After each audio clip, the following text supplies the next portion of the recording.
Hangwani Maumela is a central syndicate mastermind in the 2.3 billion rands graft and corruption investigation centered on Tembisa Hospital.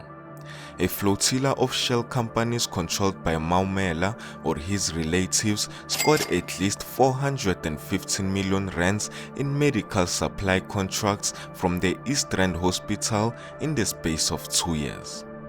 On Thursday, the AFU moved on a preservation order it had secured for 325 million rands in luxury assets belonging to Maumela and his family.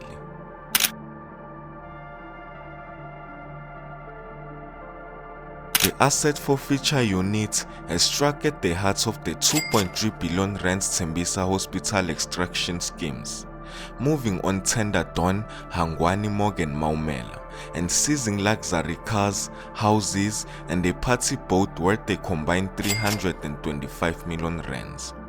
14 entities linked to Maumela scored at least 415 million rands via contracts awarded by Tembisa Hospital in what the state contends was a grand-scale fraud, money laundering and racketeering scheme. The entities were first flagged by Gauteng Department of Health Chief Accountant Babita Deokaran weeks before her assassination in August 2021. On Thursday, the AFU moved on an ex parte order it secured from the Gauteng High Court in Johannesburg last month. The order converted a fleet of luxury cars including 4 Lamborghinis, a Bentley, as well as a 1.9 million rand boat and a clutch of plush properties in some of the country's most sought-after locations, including Sandton, Bentry Bay, Hartebeesport and Ballito, belonging to Maumela and his family. Maumela is a central figure in an extraction network at the East Rand Hospital, which was run with the collusion of department staffers. The Special Investigating Unit and the Hawks are probing thousands of transactions. Maumela is also President Cyril Ramaphosa's nephew from a previous marriage. The president previously distanced himself from the flashy entrepreneur in parliament, saying, "I don't even know this gentleman."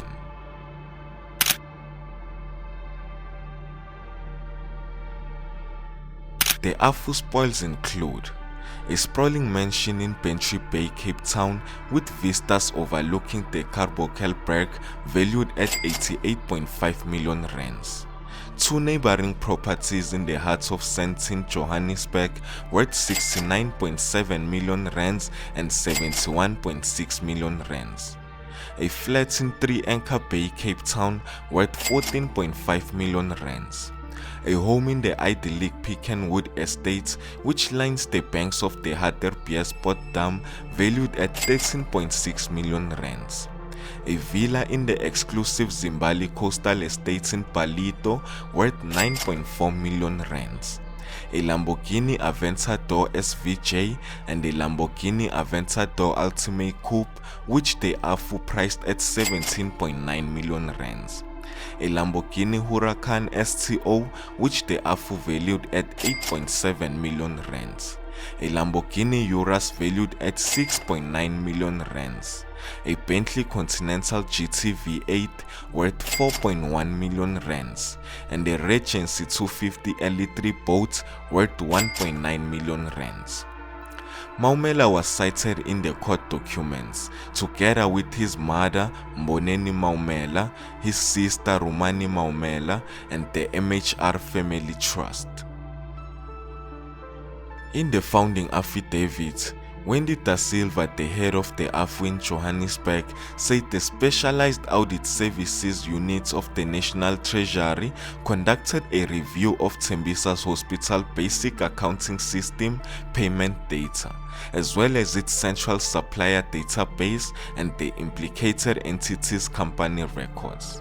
Da Silva said, "The review by the SAS unit confirmed the possible large-scale corruption reported by Deokaran."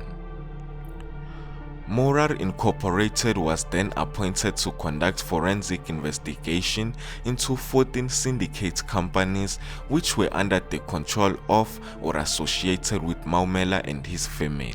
The investigation finding details the extensive corruption, indicating how the hospital's supply chain management and procurement processes were contravened by the syndicate. Goods purportedly supplied were recorded as received more than 1 year after the request for quotation had closed in some cases and before it closed in others. Moreover, no credible evidence could be found to suggest that the products or equipment purportedly supplied by the syndicate companies were in fact supplied. There were instances in which crucial details of companies' directorship were fraudulently misdeclared by the syndicate companies. She further said, adding that fraudulent broad-based black economic empowerment certificates, tax compliance certificates, and documents were tampered with and forged. A forensic handwriting expert was engaged to examine the documents for possible tampering. Evidence of tampering was found in that some writing and signature on the documents superimposed on each other showed characteristics of tampering and changes. The massive windfall was ultimately poured into property, cars, attorneys, and the MHR Family Trust. It was also transferred between syndicates companies and other associated entities and used to fund their extravagant lifestyle. It is submitted that Maumela could not have managed this kind of elaborate scheme without collision with officials in the procurement and finance department of Tembisa Hospital. Da Silva went on saying it was evident that over and above fraud and theft, the syndicate, including officials at the Tembisa Hospital, had operated an elaborate scheme in breach of various legislation. These include the National Treasury Regulation, the Public Finance Management Act, the Prevention and Combating of Corrupt Activities Act, and the Prevention of Organized Crime Act. Deokaran was shot 12 times as she returned to her Johannesburg home on the 23rd of August 2021 after dropping her teenage daughter off at school. 19 days prior, she had filed a report detailing possibly fraudulent transactions out of Tembisa Hospital worth 850 million rands, halted the outflow of more than 100 million rands in a monthly payment run and flagged 217 companies.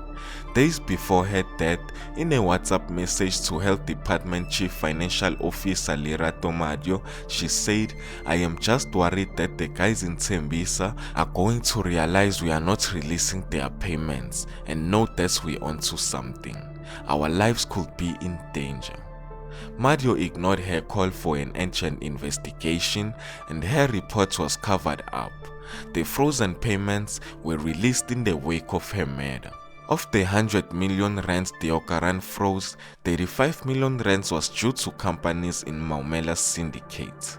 An investigation revealed the existence of her report using a database of 60,000 Gauteng Department of Health emails and the contents of Deokaran's cell phone. The investigation unmasked syndicate's leaders. 21 entities are linked to Maumela, which are controlled by a network of his friends, family, and lovers. The Special Investigating Unit, in their probe, widened the scope of the extraction and found 2.3 billion rands in Tabia's contracts had been channeled to syndicate players. Maumela and his trust successfully flogged 5 of the properties before the order could be made.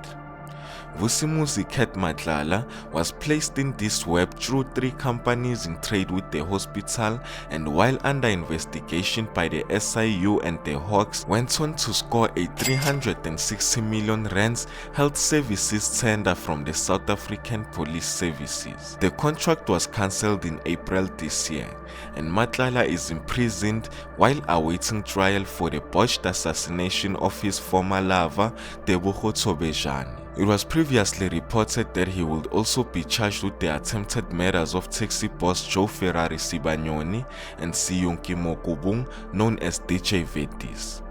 Maumela and Matlala are known to be friends and business partners. The AFU also moved on a preservation order against Rudolf Mazibuko and the Mazibuko syndicate on Thursday. It was previously revealed that Mazibuko commanded a medical supply dynasty of 17 entities, either controlled by him or his late wife, son, and brother. One company linked to his wife flogged plastic buckets worth 150 rands to Tembisa Hospital with a price tag of 10,000 rands each. The National Prosecuting Authorities Pindim Jondwane said the order against Mazibuko was granted on 27 August and covered property valued at about 47 million rands.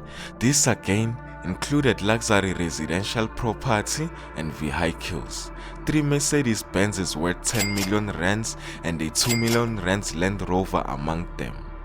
AFU head advocate Amurabach Razeteba said this was a continuation of the fight for justice for the people of our country. When there is no water, when there is no electricity, no textbooks, no medication, no hospitals, we are all suffering. Y'all let me know what you think of this down in the comments.